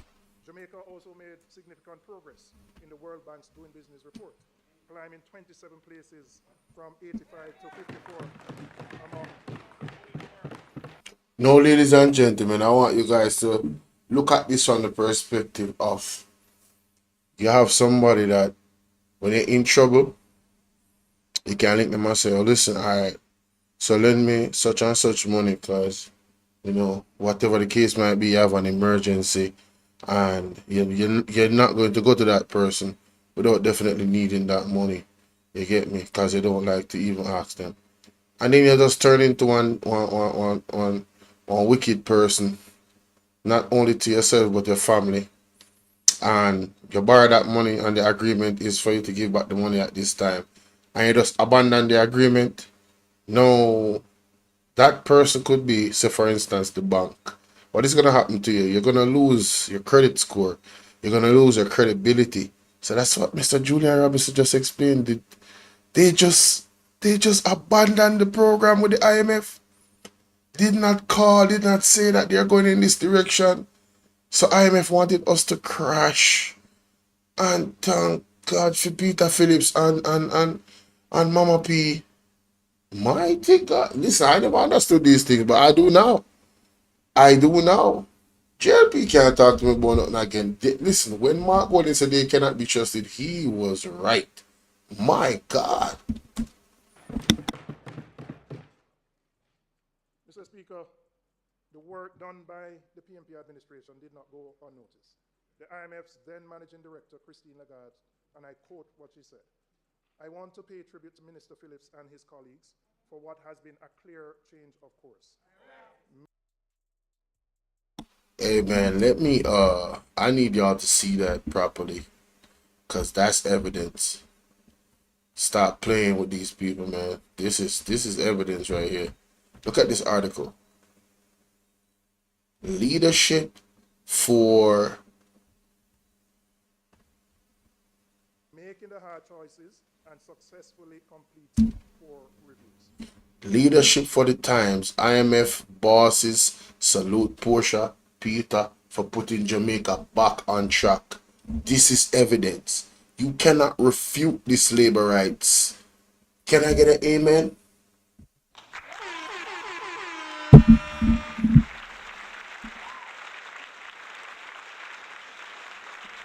Hey y'all, please remember to hit the like button. I know y'all come in sometimes and y'all forget, but the main thing, man, y'all gotta hit the like button, man, and share the live stream. Come on now, stop playing. Support, support, support. The like button is free. She described the program's success as astonishing, a testament to Jamaica's discipline and transparent economic management. IMF was banking on Jamaica crashing, yo. They did not believe that Portia could do it and Peter, our administration, could do it. They set them up to fail, but she didn't. Man, y'all gotta stop playing with this lady. You better start put some respect on Mama P. I'm doing no. Hey. And you will remember that she chose to come to Jamaica. And in that picture is the most honorable Portia Simpson Miller, Dr. Peter Phillips, and Horace Dyer.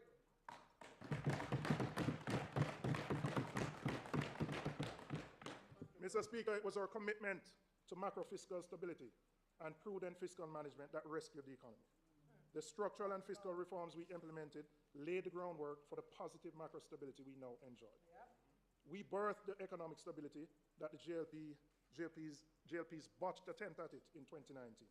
We are committed to that macro fiscal stability in 2025, and we will ensure that we entrench it so that no government can play with something that is as important as this. So that this forms the basis, the foundation for high and sustained economic growth. Mr. Speaker, to be honest, we never planned to go through this. But when I heard the history lesson on Tuesday from the minister, I said we have to set the record straight. You can't, if you're going to give a history lesson, then be fulsome with the history lesson. I am not going to stand up here and pretend that every time we have been at the wicket has been great. None of us can. You can't, we can't. But if we're going to give the history lesson, give it fully and completely. Not partially. Man, come on, man. That's fair. That is fair. Stop lying.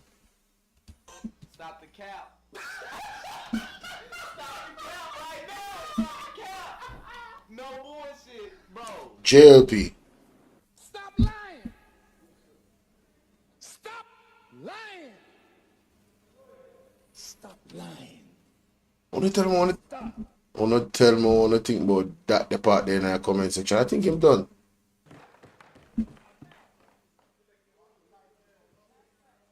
Yeah, man, him set the record straight, man. Tell me what you think about that in the comment section, ladies and gentlemen. I remember. So there's a minute, and I'm just touching quickly on those things. I mean, there's a lot. I could speak on every area if I needed to, agriculture and many other things. But essentially, we have a very difficult task ahead of us. Yeah. But if Jamaica doesn't get a change of government now, I don't know what kind of state we're going to be, you know, because we have a corrupt government. Remember that. All right, let's get into the rest of it. Hold on there. Hold on there, people. First, this pressing of the button business is not normal on OBS. What we just do a while ago. Oh, I start recording. Oh, shoot. Come off of that completely. Yeah, we don't really want that. How long that? No, that 18 second one, then that have to go. Alright, so ladies and gentlemen, let's look now at Mr. Julian Robinson's second part. Well, this is already the first part of the presentation still. He set the record straight, he can give the JLP a history lesson. Let's get into the other part. I remember if you like, share, and subscribe. You know. Hold on there, what go on there, sir? Yo, we're over there. Walk, good. Mr. Speaker, I now want to look at the current government's track record on economic growth. Despite the posture of having the strongest economic fundamentals in history. When they came to office in 2016, they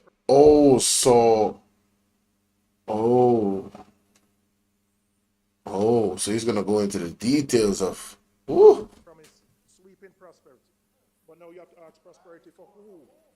Who are the beneficiaries of that prosperity? So this is the promises versus the reality of the government that we have. Let's go. Let's go. It can't be prosperity for only a well-connected few. But make no mistake about it, Mr. Speaker. For the majority of Jamaicans, life remains a struggle. Life remains a struggle. Many people are just struggling. Oh my God! You heard Mark Bawwl in the back? He never steal his. Damn.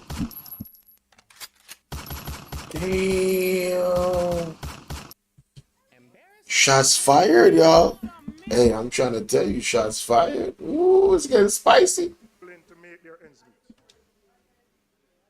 What this government has neglected to tell the people is that prosperity doesn't come out of thin air. Sustained economic growth. Growth is what allows the government to create the conditions for prosperity. Higher economic growth means higher salaries. You can afford the lifestyle that you want. More revenues allows the government to invest in roads, hospitals, the healthcare system, so that we can improve the quality of life. Now, Mr. Speaker, the government likes to position their economic record on the basis that growth has only been interrupted by external conditions, namely COVID and the shocks of hurricanes. Right?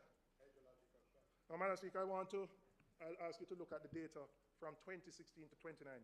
This was a period where they promised 5%, the 5 in 4, the famous 5% growth in 4 years. And let's look at the data. It's not my data, it's starting data. In 2016, growth was 1.5%. In 2017, it was 0.7%. 0.7%. In 2018, 1.8%. And 2019, before COVID, it had fallen to 1%. This is before COVID.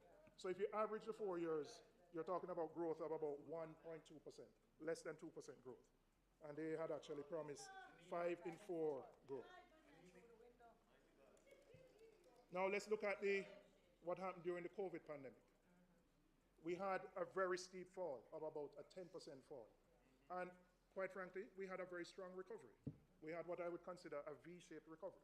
So we fell by 10% in 2020, strong recovery in 2021, strong recovery in 2022, and 2023. But what we saw, Mr. Speaker, is that having recovered from the steep fall, we have now gone back to the low growth that we have had. So the projection for 2024 is that we're going to have negative growth of just under 1%, 0.9 of 1%. But, Mr. Speaker, it's important for us to look at the growth data leading up to Hurricane Beryl. Because, again, the narrative that is being, the false narrative is that it's only because of Beryl why we ended up with that economic growth. So let's look at the quarters leading up to, let's look at the quarters leading up. You will, if you look at the data starting on that side of the chart in 2022, that continued to reflect the recovery from COVID. So there is 6.5%, 4.8, 5.8, 3.8, 4.1. And then we come down to 2.5 and then 2.3. And then we come down again to 1.6, 1.2. And then immediately before Beryl hit, we were at 0.3 of 1% before Beryl hit. So wow. While we enjoyed positive growth, meaning it wasn't negative, there has been a steady deceleration of growth leading up to COVID. Leading up to Beryl, sorry. So we're not talking about any external factors here up to this point. There was no shock. We're just seeing a steady deceleration of growth, Mr. Speaker. So it is important to note that Jamaica was one of among the very few Caribbean countries that, even though affected by Beryl, that did not register positive growth after Beryl. And so Beryl can't just be the sole explanation for why our growth rates have remained so anemic, when other countries within the region who were also affected have been able to respond and grow. The government has had 9 years in office with record high tax revenues, macro fiscal stability, but yet still they have failed to make the necessary meaningful investments to create a new economic model to spur growth. And where has that left us? We have had 2 consecutive quarters of negative economic growth in the last half of 2024. The accepted international definition of a recession. Now, Mr. Speaker, I'm not going to take the Parliament's time debating whether it's a recession or not. Because you know why, Mr. Speaker? The reality is that they're not in touch with reality. It is a reality.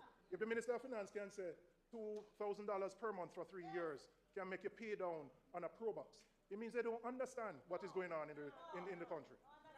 They don't understand. So I'm not going to debate this. Right? Internationally, it is known that 2 quarters lead to a recession. But there are different types of recessions. Your economic fundamentals can be strong and you have a recession. You can have a V-shaped recession, which is what the fall in COVID was, a V-shape. Quick fall, quick recovery. You have a U where you fall, take a little longer, and then you recover. You have a L where there are some countries in Europe fall and them still a struggle. But it doesn't mean that because you have good fundamentals, you can't be in a recession. And on my definition, and I mean make it up, but I'm not going to stay in the Parliament here, because the reality, Mr. Speaker, is that the people are feeling it themselves. The people understand what their daily reality is. So whether you want to call it that or not, they are living that experience, Mr. Speaker.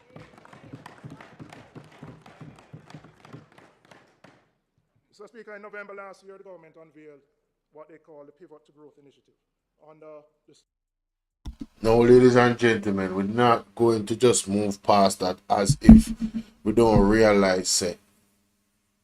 The man just exposed the JLP a while ago. You know? one of the biggest lie, well, they have told a lot of lies, but one of the biggest lie, they have used burial to blame the growth of the economy not growing. They have also went above and beyond to even the mainstream media is guilty of this as well, in my opinion. Because media, in my opinion, is supposed to challenge thought, you know. Media is not supposed to be yes men, especially if they're independent. So you're supposed to challenge the ideas. When the Prime Minister says, well, we or whoever says, well, we're not in a recession, you should say, oh, wait a minute, but according to the international standards, this is a recession, and we have gone through that. And then if they want to rebut that, that's like them trying to say what the dictionary says aggressive mean. It's the total opposite. So aggressive is meaning that you're coming at an individual or a thing with force. You get me? With high levels of force, intimidating, even to where somebody could be frightened or even get even more aggressive towards you as a self-defense mechanism. Aggressiveness allows animals to feel threatened, fright or flight type of vibe. So you look in the dictionary, you see the meaning of that, and then somebody says, well, no, you know, technically he did not slap her in the face. Technically, her face ran into his hand and her eyelid was split right there at the top. Like, what are we talking about? We're in a recession. All right, just stop. Oh my goodness, let's continue. Slogan, Aspire, a 6-pillar strategy that they claim will usher Jamaica into a new era of economic transformation. I would say it is 5 in 4 repackaged and rebranded. Remember the 5 in 4? Embarrassing. He needs some milk. Era of economic transformation. I would say it is 5 in 4 repackaged and rebranded. Something to write my wisdom warriors. 5 in 4, we had the big song and dance, we had the Economic Growth Council, but we just never got growth. The average growth was less than 2%, 1.25%. So we look forward. Well, when I say we look forward, I don't know that Aspire is going to be implemented, because I believe Aspire is going to expire before the time comes.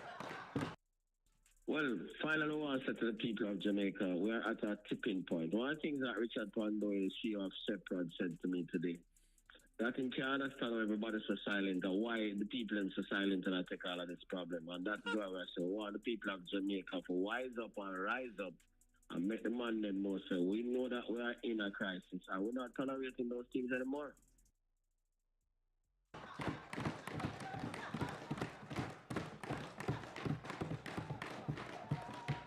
And really, the only pivot that will happen, Mr. Speaker, and that pivot will take place at any time when a member from West Central, St. Andrew flies the gate.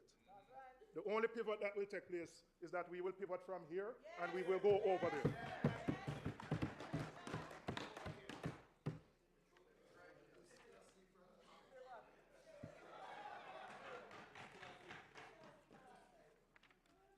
To truly aspire, Mr. Speaker, the government needs more than a catchy slogan.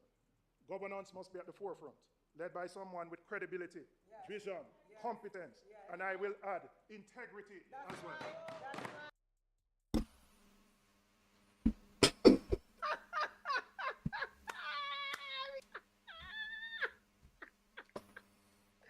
That is funny, honey. Oh my God. That's funny. Oh my God, that is funny.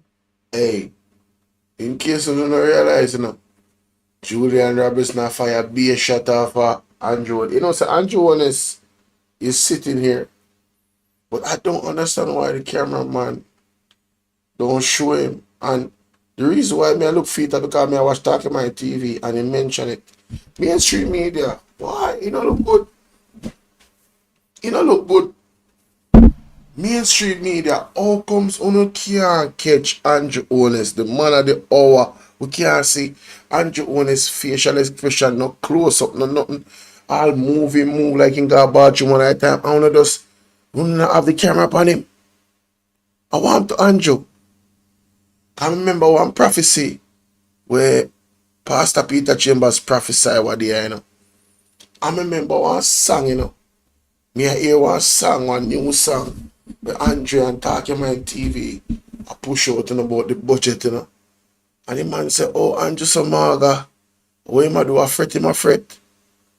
People, hey, we are going to hear about it. Governance must be at the forefront.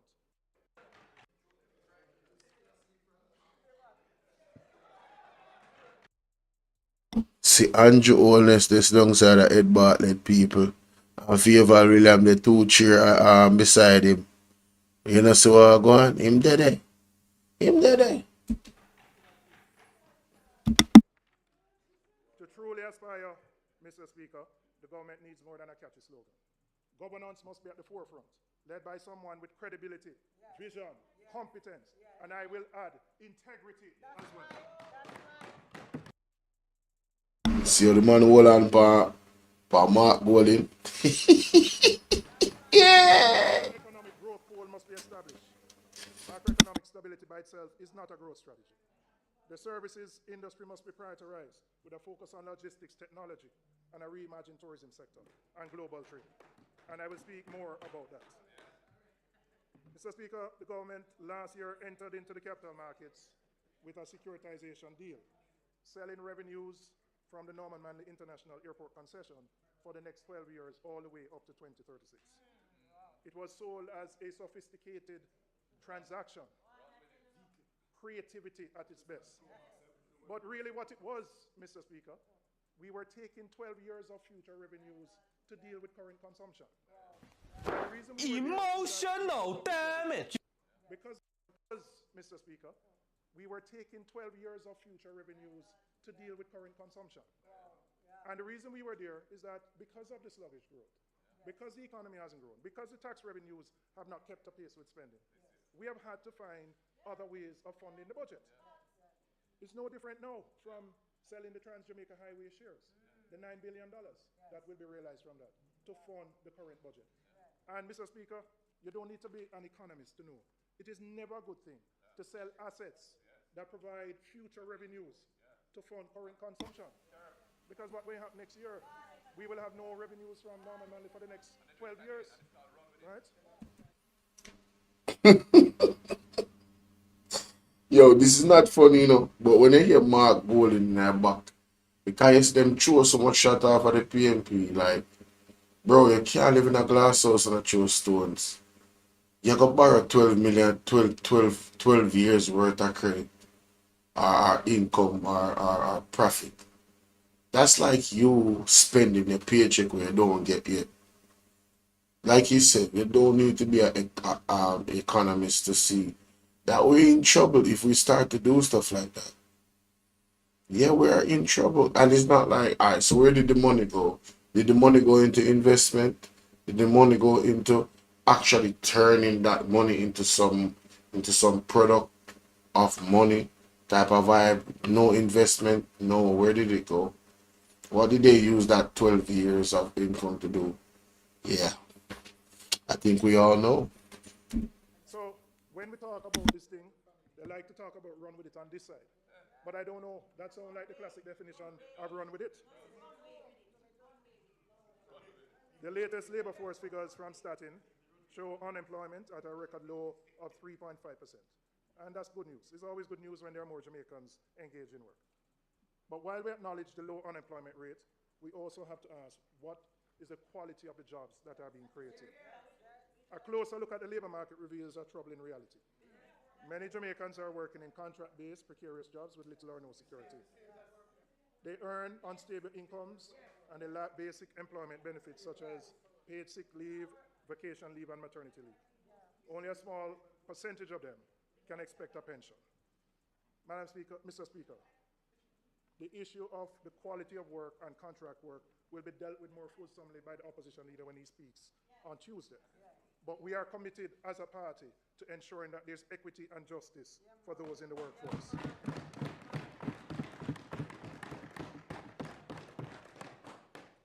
Another critical insight from the starting data is a large number of Jamaicans who remain outside the formal labor force, either unable to find work, uninterested in looking, or unable to participate for a variety of reasons. As of October 2024, 687,500 Jamaicans were classified as outside the labor force. That's almost 700,000. And those outside the labor force are classified from 14 and above, I believe, up to 70. Of that number, 108,900 were young people who were not working, not in school, or not in any training program. And really, Embarrassing. No. He needs some milk. To 70 is what starting uses to classify outside the workforce. Of that number, 108,000 are young people who are not working. No, ladies and gentlemen, these statistics are important, you know. You know, for a lot of people, this type of rhetoric is, oh, it's boring. Man, pay attention, because the lies that these people have been telling us, he's debunking everything. Listen to the unemployment, how it really be going down, man. It's called context matters. 14 and above, I believe, up to 70. Of that number, 108,900 were young people who were not working, not in school, or not in any training program. And really, No, I said 14 to 70 is what starting uses to classify outside the workforce. Of that number, 108,000 are young people who are not working, not in school, and not in any training program. Mr. Speaker, this is really a consequence of an economy that has failed to grow and provide the type of jobs for the majority of the Jamaican people.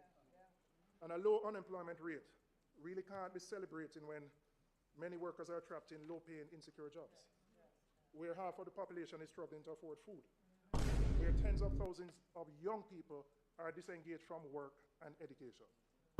So while a low unemployment rate is always good, we must do more to address the crisis of low wages, job insecurity, and economic inequality.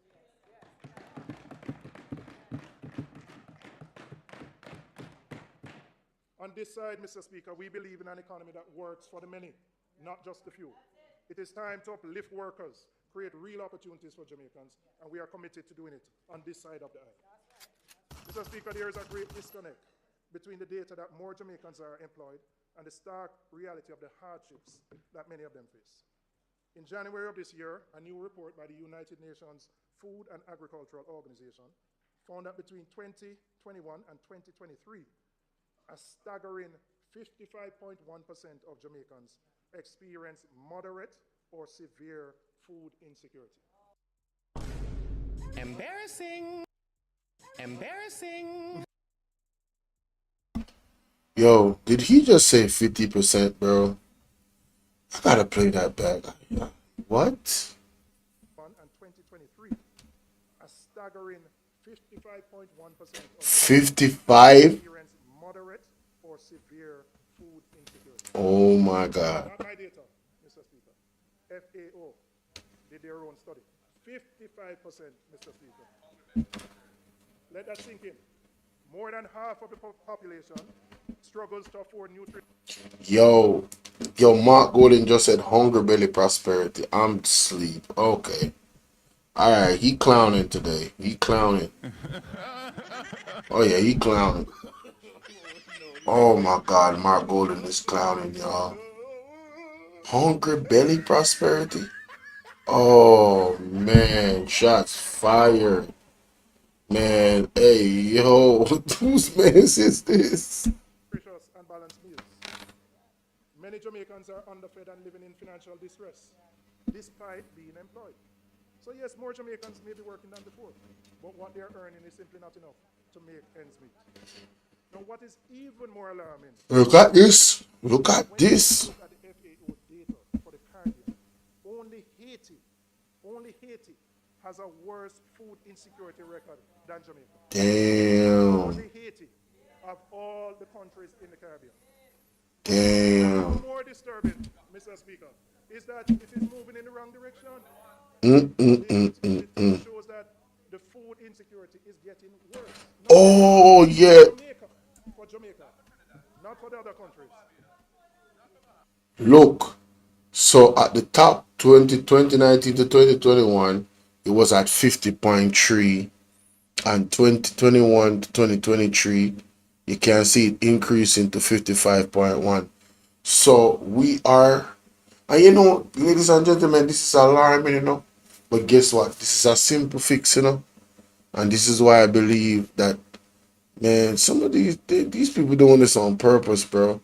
They are not this slow to where they don't understand. You got to invest in agriculture. You got to invest in the farmers. You got to start. We can't be importing so many things. Like, what? And then the inflation and the cost, people, like, the workforce, you know, the job availability. Like, come on, man. Stop, bro. Yo, man, Julian Roberts did an excellent job with this. I mean, he hasn't even got into his own plans yet. Minister, I'll send you the report. I'll send you the report. Not mine, not my data. Not my data, not our data. It is the United Nations FAO sobering study that all of us must reflect on. And part of the challenge, the survey of living conditions, which we used to do on an annual basis, I don't think we have produced one since COVID. So the data that is very specific to Jamaica about poverty and living conditions, we don't know. We don't have the data. One hasn't been completed. I mean, our census hasn't been completed, right? Mr. Speaker, it goes without saying that the cost of living crisis, I don't know that it has been produced. All right, okay.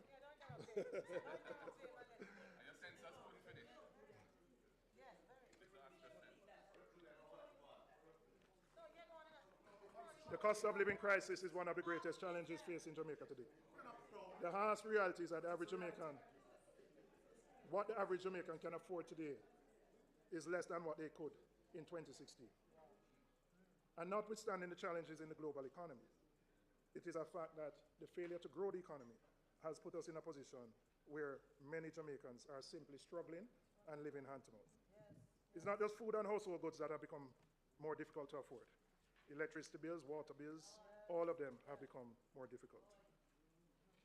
The People's National Party plans to address the cost of living crisis in a three-tiered approach, tackling the issue in the short, medium, and long term, to provide immediate relief, ensure economic reform, and drive sustainable growth. In the short term, to address the cost of living crisis, we are proposing targeted policies that will cater to different demographics. One, the young people, secondly, parents with children, and then the elderly. Mr. Speaker, we're going to, first commitment we're doing, we're going to extend the post-graduation moratorium for students who borrow money from the Student Loan Bureau.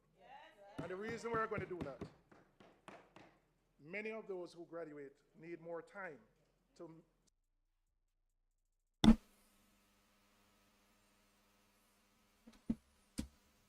Man, what is going on, man? Shout out to Julian Robinson outlining the plans and everything, but bro, what is going on right here? Yo, look at her hands, bro. What? Yo, look at her neck. I'm just saying. Man, I don't think nobody want to fight with this lady, man. I don't think none of them dudes in the parliament wants to have a physical issue with this lady, all right? I don't think Andrew Holness would survive. I'm talking about, man.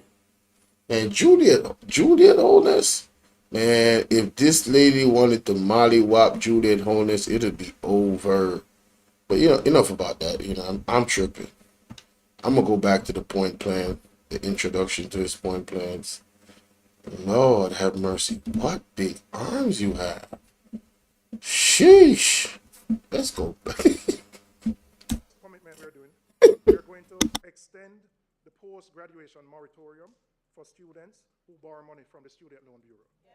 And the reason we're going to do that, many of those who graduate need more time to settle themselves in the workforce.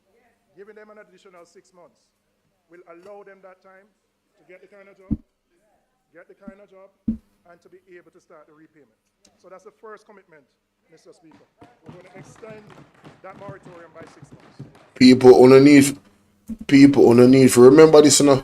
Mr. Speaker, is that we are going to introduce a structured system that will allow borrowers to renegotiate their payments based on their level of income. I've spoken to that already, and I'm going to explain why this is important. So, and I'm going to use some round figures. Let's say you borrowed $5 million and your repayment is $30,000 a month, but you haven't gotten the kind of job that allows you to pay the $30,000 a month, but you're paying $20,000 every month, right? And the reality is that if you look at our unemployment data, it doesn't say this, but we have a large percentage of what we call underemployment. People who are below their experience and qualification. All right. The challenge with the system right now is that even though you're paying the $20,000 that you can afford every month, you are considered delinquent and in default, and you're still paying the $20,000. Wow. With the advent of the credit reporting systems, it means that those students are now confined to bad credit scores. So if they want to buy a car or if they want to buy a house, they have a very bad credit score. We are going to reform the Student Loan Bureau so that we can do away with that categorization of delinquency and being in default. So that not on an ad hoc basis, we will formalize it. You have to show your pay slip. You can't just come in and say, I can't pay the $30,000. You have to demonstrate what your income levels are. And once you maintain that and you're paying whether it's 20, you won't be considered in default, so that your credit score won't be affected and it won't impact your ability to deal with it.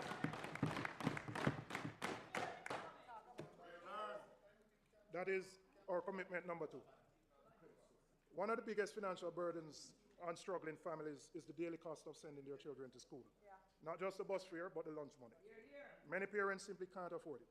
And for too many children, this means inconsistent attendance or children going to school hungry. And when they go to school hungry, they can't focus. They can't learn.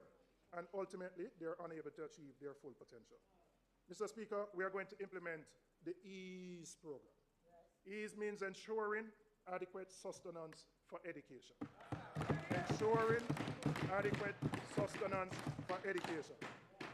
The opposition leader 2 budgets ago said we needed to ease the pressure. We are going to ease the pressure on the needy students. Our third commitment is that the EASE program,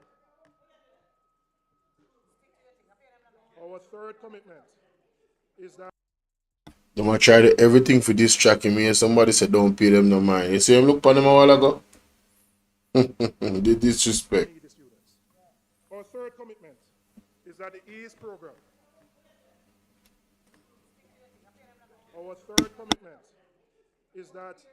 EASE program, will guarantee that every needy student from primary to secondary school receives 1 nutritious meal per day at school, with a long-term plan to expand that to include breakfast. This is a solution that will put money back in the pockets of the parents who are already struggling. Now, I expected what I heard. I heard that. That's the point. We know that there are students on path who get the benefit. But every MP in here knows that there are thousands of others who are not on path who don't get any benefit. Outside of path, who don't get the benefit. We are saying, Mr. Speaker, that once you are in need, for those on the path program, but even for those who are not on the path program, we'll guarantee you 1 nutritious meal per day.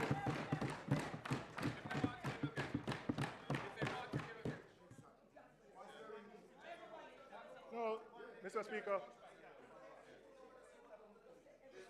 we're going to phase in the EASE program, ensuring an efficient rollout that maximizes the impact while maintaining fiscal responsibility.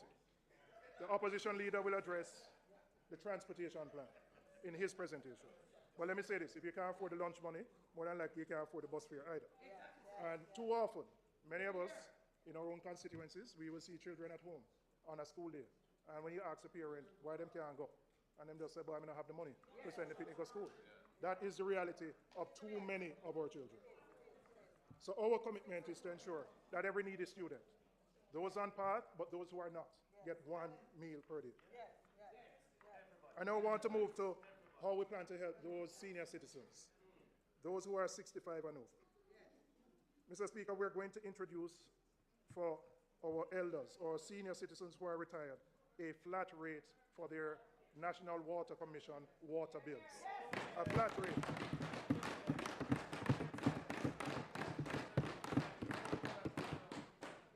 So every Jamaican 65 or over will benefit from a capped flat rate that will help to ease the financial burden. They have, and it is not going to be one rate across the board because people have different consumption patterns, right? And so you work out, and we will work out what that rate is.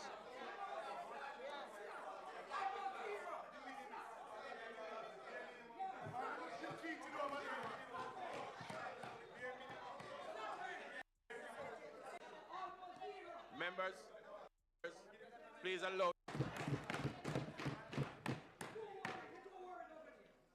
Mr. Speaker, I now want to turn my attention to the state of the Jamaica Urban Transit Company because it exemplifies a much bigger issue, which is the failure of the government to invest in essential services that directly impacts people's lives and their cost of living.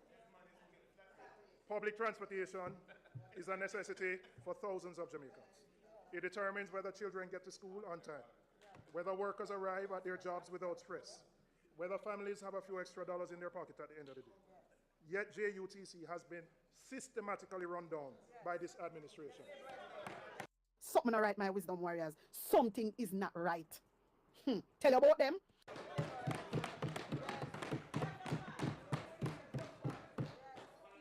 Mr. Speaker, in 2016, JUTC carried 62 million passengers per year. At the end of 2024, according to their data in the public bodies book, JUTC will carry $18.8 million, 18.8 million passengers. That is less than 30% of the capacity.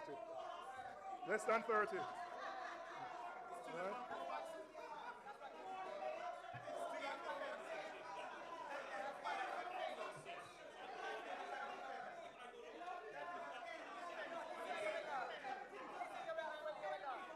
Mr. Speaker.